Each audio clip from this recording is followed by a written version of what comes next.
I mean, we could start by having a look over at the comps of those teams for this encounter in VG that goes right after. We can see that Lucky Noob is going to go for 9-man while QT is going to go for 8-man. Technically, if you go by terms of people only, Lucky Noob should be faster, but I am expecting that QT's problem for the tournament will set them a tad faster than the counterpart. And we have a almost mirror comp coming from Lucky Noobs, while QT is going for an F squad, believing that one chrono is going to make and cut it. Damn. They're confident of it. Okay. Even the pre-blast, some serious try-harding right there. They are going to go up onto the platform thingy, and then descend down towards that blue guardian, even portaling down there as well. Some very extreme tryharding. And all the guardians will be pulled together to be mercilessly slaughtered, of course, before we get to the Vale Guardian. There we go. It looks like... It's kind of difficult to say because of the different delays, but I think QT is a little bit ahead here. I mean, just from the simple fact that they use the portal, they have a few seconds time ahead in person to Lucky Noobs, which just decided to glide down. And it's a slight optimization that is going to give QT a little edge here. And well, they both have the same player count as well, so it will be a relatively comparable result after we actually get out of this boss fight as well, and we go into the Spirit Woods. You can see the Guardians getting very, very low for both teams here as well. Actually, maybe Lucky Noobs may have actually secured themselves a slight advantage even here. Indeed, just the fact that they have one more player makes up the difference in DPS that we're seeing right now. And QT finish up all 3 Guardians and is advancing onwards slightly faster than the 9-man counterpart. Yeah, that's superior rotations. Yeah, superior rotations, and obviously that portal also helping them out a little bit. And here we go into this pool here. Let's take a closer look at what Quantify is doing. You can see they will obviously be using the classic technique, which will be involving mesmers to distort through the green circles, I would imagine. And in fact, I believe they only have one mesmer, correct? So they will actually just take the damage on a few players and heal it up immediately. Yeah, meanwhile, Lucky Noob has decided to be tanking in the middle in an attempt to secure a few extra seconds on the splits, but I do not think this is really going to give them an edge over Quantify. Well, I mean, in any case, they could, in fact, I mean, if Quantify wanted to go ahead and pull the spirits to the spawning guardians to the middle, they could indeed do that if they decided to. In fact, when the split, in fact, happens, and that they may be about to do it, or they, in fact, I think they are going to pull at least 2 of them together, as you might expect. Yeah, and yeah, they have secured the red buff, and then QT has a next level very hard. They actually the red buff and went for blue green at the same time. A triple pull is indeed being achieved by QT, whereas Lucky Noobs is doing a classic split with people putting green and blue together while the rest of the team does red. And QT already done and moving on. I know Red Guardians has a few persons. Yeah, but that is going to be actually...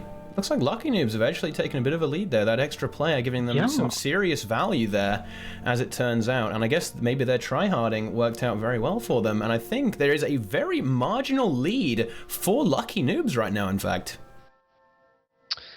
Indeed. I mean, obviously, no players have in fact gone down yet, so that's a good start for both players. But in fact, I suppose this actually favors, in the end, Quantify, as they have been using a one less player, so this will actually give them some extra time where they choose to use it in the remainder of the wing. So Lucky Noobs actually need to gain a little bit more time here if they want to get some work done. Yep, but Lucky Noob has actually reached the next split while Quantify is still doing the second phase of the Vale Guardian. They are probably a dozen seconds ahead as it stands right now. Is that enough, though, to justify the extra player, though? What do you think about that? No. You don't think so? I definitely wouldn't go that way. I believe Quantify will actually prove to be much faster on the rest of the wing. Yeah? Where do you think they will actually use their additional player? Well, I mean, I believe they would go for more players at Sabetha because Gorgeval in the end has been shown to be on low man every single time by QT, and I am expecting them to stay true to their motto and their usual behavior on that encounter. Well, as we can see here, Lucky Noobs are on the last stretch of the Vale Guardian.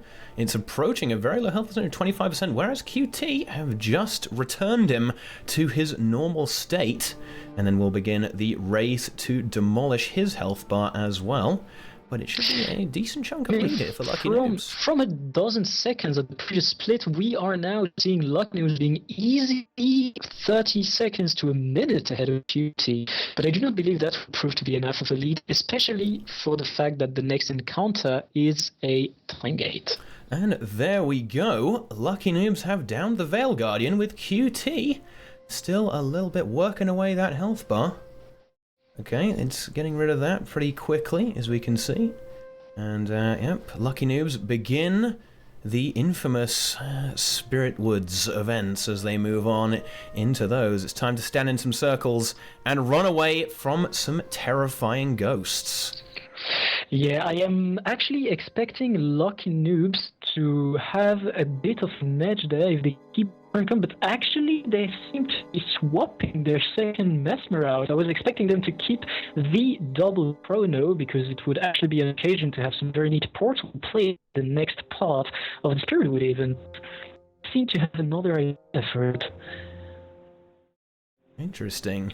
And obviously the very... And QT just starting it on their own as well. Yeah, I mean, obviously there'll be very, very similar strategies here. They will all involve abusing portals and adrenal mushrooms to get this done as quickly as possible. However, there is not really a huge amount of time to be saved here, as such. They're all going to be relying on spawning a lot of FGXs as well. As you can already see, most of the people in the teams are wielding them at the moment just for the extra mobility. Yep. FGS has not died. Where's Nemesis when we need him? Like, the FGS meta still exists. I know, disgusting. I mean, next thing you know, they'll be using it into walls to get some insane damage. And we are already seeing people using Icebow while the effect quickness. Oh, disgusting. Ice bow and quickness? That is just too much. I can't handle that. That is just repulsive. Indeed. Let's see. But we are going to be seeing hybrid builds as well. I mean, every condition build nowadays is now a hybrid. Nemesis is it's true. Still present. I mean, maybe ArenaNet watches videos, you know? They watch his videos because, as we can see, you know, that Viper gear, you've got power on it as well. So it is, just by definition, it is a hybrid build. If you're going to be playing Condi, there is no escape from that. Nemesis will be proud. And as projected, QT is gonna be low manning the Gorseval. Like, they've actually swapped yet another player out and are gonna be going for a 7-man Gorseval. Well, that may not necessarily actually be true, because they could be having some players just because if they were going to bring in additional players, I suppose if they were going to do it with 9-man right now, they would just instantly die and be useless. So they may actually be waiting for the end of the events to come into the room. Indeed, you're right. But yeah. I am still expecting them to go for the low man. Yeah, I think that's definitely beneficial to get some higher speed just to finish off Sabbatha, because it is, you know, you just simply don't fail a DPS check and you're good to go on Gorseval in that regard. But Lucky Noobs, they are well known for their creative low manning of Gorseval. In fact, with that recent 5-man kill, using the tactic of allowing all the spirits to come in and then instantly destroying them. So maybe they've got some tricks up their sleeves when it comes to this disturbing amalgamation of souls that will be coming up shortly. Yep. Looks like the end of the events are nigh. Looking fairly even right now, in fact, actually. Lucky Noobs is maybe a little bit ahead right now, by the looks of that. Not by much, indeed. I think the difference in mobility is really playing into the advantage of QT right there. Like, almost all of their players are wielding FGSs. They have some very good portal plays, while Lucky Noobs, as we can see, are walking between the circles, which is definitely not that fast. Oh, and they finished. And they actually finished at the same time. Yeah, more or less the same time there. And they will now, yep, they will be doing the portal skip here. That is permitted. Skipping the entire room is not. Move the timer beneath the guild names. I should actually do that. I'll do that after this match, guys. I'll sort that out. You guys don't need to see the health bar. Health bars are optional. Okay, and the simple thing with this stream is you just easily kill everything here. Just kill everything. And then you can go on to the spirit runs of it. And it's actually looking to be very, very close, I think, going into this here. Yeah, Lucky Noob's having just a few seconds advantage over there. Absolutely. And now they will run away from the terrifying horde of spirits that will chase you down here. This is kind of like, you know, on Gorseville you're going to have to do damage, but for both of these guilds, I don't see that as being too much of a problem, I don't think. Nope, not at all. And here we go. They will progress through here, setting in the circles. Of course, the common skip here is to skip the circle on the last set of circles to stand in, using a portal to avoid triggering them, which is pretty easy, you know? I expect both teams to one off, but if one of these two would be to fail it, maybe it would give the final edge the other team would be needed to get the tournament won. Yeah. Or at least round of it. Oh, it's certainly going to come down to just how effective the player distributions of both of these teams will be when it comes to defeating Gorseville and moving on to Sabbather as well. Yeah, quite sadly, not having all the point of views didn't allow us to see if the portal on Cutie's side was being considered splitted or mimicked. But let's see what's going to happen as both teams get to the last part of which type of portals are we going to be seeing. Cutie going for it, already having opened it, and the Cutie's portal was failed, it appears? No, they actually only skipped one. Oh.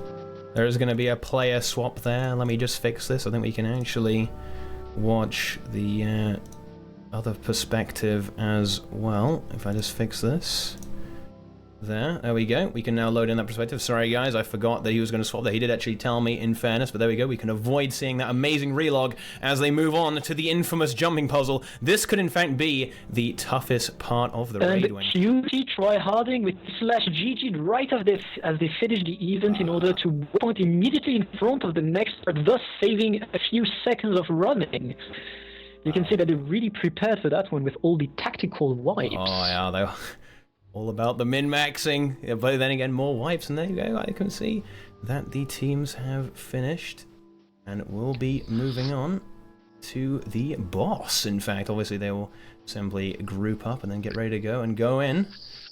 And Cutie already starting Gorseville, Lucky Noobs actually waiting for the entire team to be together. Maybe are they going to do a recheck? And both go for a...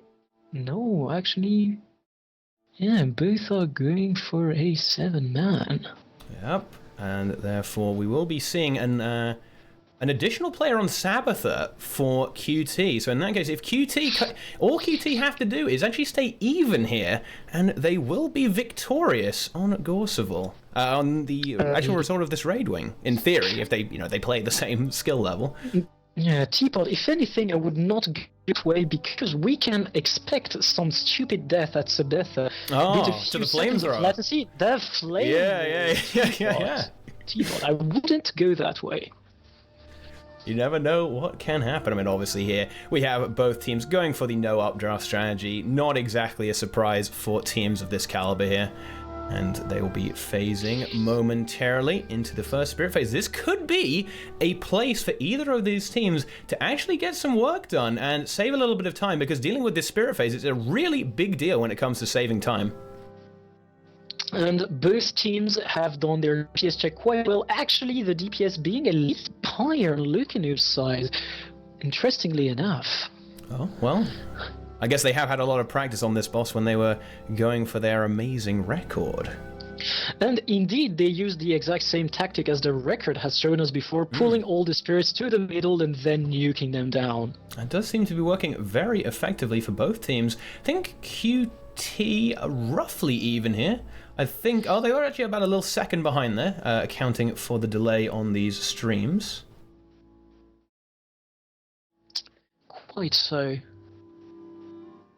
It is actually quite interesting to have the Tempest point of view for both sides, as we can see that the CC is being done differently by both teams. One is relying on the Icebow under the magnificent effects of quickness, while in Cutie's side they're actually using Aftershock to mobilize. It's a very interesting choice, actually. But I guess it kind of gets the same job done here, to a certain extent. So it's just interesting to see that both teams have come up with different tactics in order to deal with the exact same encounter and similar team comps. Oh, this is what the raid tournament is all about. Exactly. We're witnessing both amazing guilds going for the best can do. Absolutely. And Cutie managed the DPS check and are finally going to the last part of the encounter. But again, Lucky Noob's DPS does seem to be a little bit higher there. Yeah, I mean, obviously the Icebow is playing its part right there. The Icebow exploit, I think you mean, right? Yeah, Icebow and quickness, I mean, it's obviously better than Aftershock right there. DPS is in fact an exploit, and then once again the spirits will be allowed to conglomerate to the middle where they will be cut down in their prime. Minimal orb clear going on for both teams here, and yeah, let's see who's gonna get egged. Place your bets now, guys. Which team is gonna get egged? I would probably say none of them. These guys are way too good for that to happen. The stakes are too high. No eggs on the first one, and we can see that Cutie is getting to the last CC part. Will they want to delay it slightly or go for it instantly? It appears they're delaying it, waiting for the right moment. Well, there is much less drawback to delaying here, as you will really not have to tank many of the goo fields whatsoever due to the pattern there. Actually, one of Lucky Noobs going down there, that could potentially delay them a little bit, as they'll of course lose that precious DPS uptime. And still nobody got egged, and they're all going for the kill. Cutie being slightly ahead by a few seconds, it appears. There we go. Yep, Quantify will be moving on, but I think Lucky Noobs will actually be killing at a very similar time. In fact, maybe even a second or two there. And there is going to be a relog. Let's see how Quantify are going to be dealing with this bandit pre-event. It will be obviously using a portal to get up to the next one, as we can see it going down there, and all the bandits will simply be pulled together and immediately demolished. Here we go. Very, very easy for Quantify there, but also Lucky Noobs still in very good shape as well. I mean, Quantify having one more player is definitely going to play to their advantage, Teapot. I mean, right now they are clearing the event, they're going for it. There's no doubt that they are going to start the encounter before Lucky Noobs. That certainly does look to be the case there, and seeing as they have another player, that will also additionally make the fight quicker. So I think Quantify, if they were aware with what is going on here, I think they will be quite happy with how this is going here. I mean, I'm expecting them to actually do like every tournament team on Surf has been doing so far. They must have one watching the other stream and telling them how fast they are compared. Oh, so you think this is some kind of elaborate BM? You think this is some kind of elaborate BM here? No, it is not elaborate BM. I mean, it's something that has been done with teams during the Dawn one, or like it would be normal to have someone watching both streams and telling their own team whether they're faster or not, just to let them know if they have to retry even harder on the next encounter. Okay. And Cute is indeed going for Sabetha right now. I think Lucky Noobs are just finishing the events up, because we should be seeing a perspective from them right now. We're just having the wonderful view of their corpses at the start of the instance while they prepare to go into Sabetha. I think that is exactly what Lucky Noobs were doing. Sabetha already has been started for Quantify. Let's go and see what Lucky Noobs are going to be doing here. They're going for a very interesting formation as an 8-man. This is quite disturbing, I must say. That squad really tilts me. That's a very interesting composition to go for here. And the formation as well with the Necromancer. The formation is terrible. Yeah, the Necromancer not even really wanting any boons? That's very curious to me that they would be doing this. Very interesting choice here by Lucky Noobs. And the Cutie already having first flame wall, nobody died to it, so their 9-player advantage is actually kept. Okay, very, very good. I mean, yeah, it will be a little bit awkward if someone died at this point. That would, but then again, you know, they've got that safety net. QT have got that safety net. You know, if they can afford to lose a player here, and they will still be in good shape. And I think QT has definitely pulled ahead here. They have already got to the first champion, and the process of actually killing it pretty quickly, in fact. As we can see here, I think we get an amazing cannon rotation there from Fennec. Kernan has nearly been defeated for QT. Sabbatha already returning, whereas Lucky Noobs have just begun, in fact, and I believe those stream delays actually line up perfectly. That's accurate within a second. So Quantify actually in a bit of a comfortable lead here as they go into working Sabbatha down to 50%. What I wouldn't want to go that way. It please the swap the Ellie a conscious damage ranger, because that's a base ranger there on Knew's side, has been playing for to advantage. Like, they seem to have some really good ideas on Gorseval, on par if not better than that of QT, and right now they're not demonstrating this anymore. I was expecting their lower composition to be quite performing, but it appears not. So there we go, another flame wall has appeared, but let's go and see what Lucky Noobs are trying to do. Can they manage to catch up here? They do have Sabbatha on about 66%, swapping back to the other view there. But Quantify looking in pretty good shape here, dealing with Knuckles already. Just simply breaking him, snapping him in half like a twig will not be a problem here. This CC, not particularly that much of a big deal. And these players simply melting the boss. Don't worry, guys, I'll move the timer. I'm an incompetent fool. Do not worry about that. You can see, you see, it's a juicy comp here. We got the Condi Ranger for Lucky Noobs' perspective here. A very popular build on a fight like this, especially when, well, because you have a static encounter, relatively speaking. So you can just get all those juicy bonfires, get all those juicy traps, and the boss is powerless to move out of them. Yep. There we go. Lucky Noobs has just got to Knuckles, and I believe, I believe that QT are in fact approaching Carter already. Right. Indeed, unless a wipe occurs, I mean, not a wipe, but obviously losing a player occurs to the Flame Wall, QT is definitely going to bring that one home. I think that is looking grim for Lucky Noobs, unfortunately, as Knuckles is just about to be slain for them, but they are Quantify approaching the last 25% of Sabbatha. No salad turrets. I thought this is Elitist raiding party. That's a good point, actually. Where are those juicy seed turrets? There we go. There is the flamethrower of death. No one dying to it.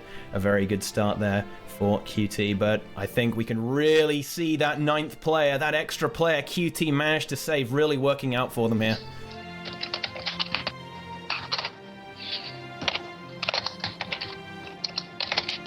And the champion has nearly been defeated. The final stretch for the players is about to happen here. Sabbatha has returned, and now it's just a quick dash to the finish line for Quantify. And they will be able to sort this out. Kick Sam and let Brazil shoutcast. If we can fix Sam's internet, that will be pretty fucking good. But that may not happen, unfortunately. Get a better hotel. But here we go. The epic DPS of the legendary Fennec, the benchmark himself, is about to crush Sabbatha into the ground and secure victory for Quantify, I think. Just momentarily here. He's typing on open mic, yeah. Like I say, just a few percentages left here for QT. If only the timer was not there, we could see exactly how many. Oh my god, what an incompetent fool. Who designed this? But I think Sabbatha is going to be going down. He's moving the camera around for BM purposes. We will be very shortly seeing the icon, and that is it. Quantify have taken this victory. It's all just a formality at this point.